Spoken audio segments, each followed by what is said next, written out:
வணக்கம்ங்க. இன்னைக்கு egg pepper fry எப்படி பண்ணுறதுன்னு பார்ப்போங்க. இதுக்காக நான் 7 எக் எடுத்திருக்கேங்க. இதை வேக வச்சு இது போல் 2ஆக கட் பண்ணி எடுத்துக்கோங்க. மசாலா செய்கிறதுக்காக 2 பெரிய வெங்காயம், இஞ்சி பூண்டு பேஸ்ட் 2 ஸ்பூன், 2 தக்காளி, கொஞ்சம் கருவேப்பிலை எடுத்துக்கோங்க. பேன் சூடானதும் 50 ml நம்ம கடலெண்ணெய் சேர்த்துக்குவோங்க. எண்ணெய் சூடானதும் 1/2 ஸ்பூன் சீரகம் சேர்த்துக்கோங்க.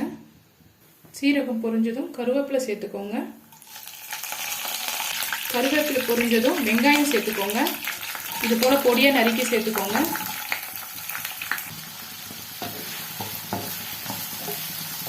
வெங்காயம் நல்லா பொன்னிறமாக வர வரைக்கும் வதக்கி எடுத்துக்கோங்க. இது கூட இஞ்சி பூண்டு பேஸ்ட் சேர்த்துக்கோங்க.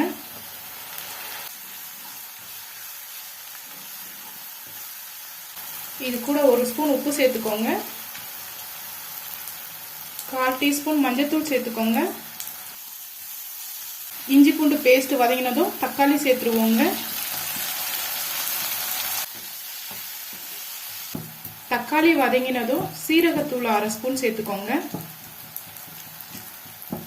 மல்லித்தூள் 1/2 ஸ்பூன் சேர்த்துக்கோங்க. தனி மிளகாத்தூள் 1 ஸ்பூன் சேர்த்துக்கோங்க.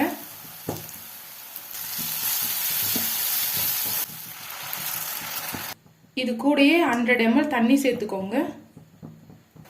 இது மீடியம் ஃப்ளேமில் நல்லா கொதிக்கட்டுங்க. இந்த மசாலா நல்லா கொதிச்சதும் இதில் 2 ஸ்பூன் மிளகுத்தூள் சேர்த்துக்கோங்க.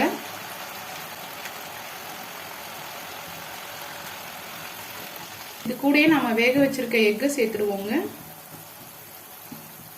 இது அப்படியே மூடி போட்டு 1 நிமிஷம் வேக விடுவோங்க.